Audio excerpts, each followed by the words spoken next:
Hi, this is Tim Schrock at Design Build Solutions with a quick follow-up of yesterday's color rendering video.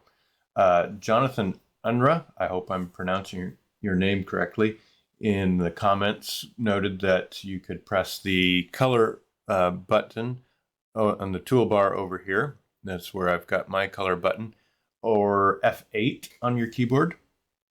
I had tried this, and his comment made me think today, am I crazy? Um, I thought I tried it. So I'm going to hit F8 here, and you'll notice there's ever so slightly a small change toward color. When I hit F8 again, it's not even quite back to the black and white that it was. Hit F8 again, and just start moving. I didn't move the mouse. Now the color comes around.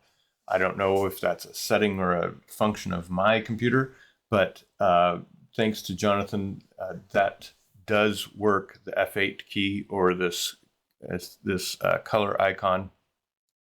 You don't have to go through the complex details that I went through with the. You can do that for sure.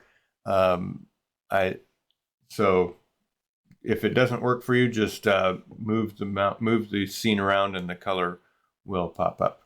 I hope that's helpful. Thanks so much. Click like and subscribe down there. Catch you soon.